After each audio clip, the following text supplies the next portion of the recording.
Hello, my name is Janine Waller, and I'm a park ranger at Women's Rights National Historical Park in Seneca Falls, New York. I'm starting a game here. It's called Cat's Cradle. It's pretty old. Did you know that a lot of the games we play today are actually very old? Games like lacrosse or baseball, even chutes and ladders, are modern versions of historic and even ancient games. What's your favorite game? Now, what if someone told you you weren't allowed to play that game anymore? How do you think you'd feel? Well, when Elizabeth Cady, Amelia Bloomer, and Elizabeth Blackwell were young, people told them that there were all sorts of things they weren't allowed to do because they were girls. People told them that girls were not allowed to play boys' games and boys were not allowed to play girls' games. People told Elizabeth Cady that girls could not grow up to vote. People told Elizabeth Blackwell that girls could not grow up and become doctors. And people told Amelia Bloomer that girls and women could not wear pants. They didn't think that was fair. They believed that girls should be allowed to do the same things as boys, and that men and women were created equal. So when they grew up, those women worked very hard to secure equal rights for everyone. They wanted to make sure that men and women, girls and boys, could do the things they love and play their favorite games no matter who they are.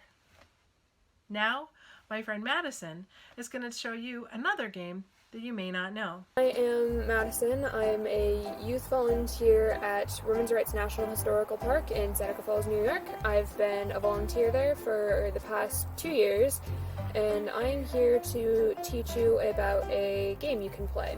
The good thing about this game is that you don't need to be close to play it. So it's called Game of Graces, and it was invented in France in the 1800s and then became popular in America. It was originally marketed towards girls to improve their gracefulness during a time where girls couldn't play sports, but it's a game anyone can play. So to play this game, you will need a few things. The first being some hoops. You can have one, you could have many, that depends on how you're going to play it. People play it differently. So they need to be roughly 9 inches in diameter, though size can change depending on the kind of challenge that you want. Generally, I've seen a smaller hoop makes it more difficult to play, but that's up to you. You could also use things such as embroidery hoops, but you would need to remove the metal and then either glue or tape the hole shut.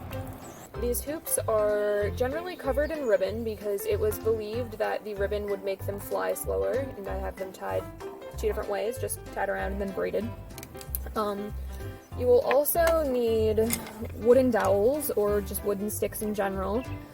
These are generally about 12 to 24 inches long. They can be dowels such as these, drumsticks, or just like smooth, sturdy branches you find in your backyard.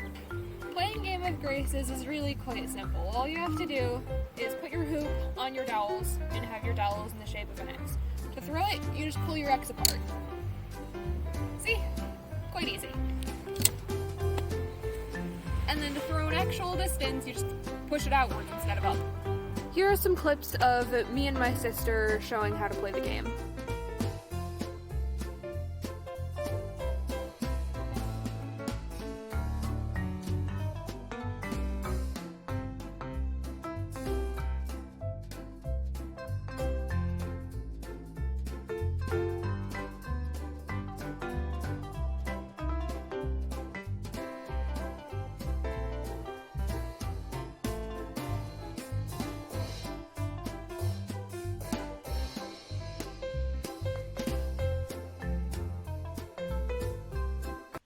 At Women's Rights National Historical Park, we tell the stories of many women and men who fought for equal rights in the United States. For more information about the history of women's rights, please visit our website. For more information about 19th century children's games, visit our friends at Fort Scott National Historic Site. Links are in the comments below. Thank you for joining us.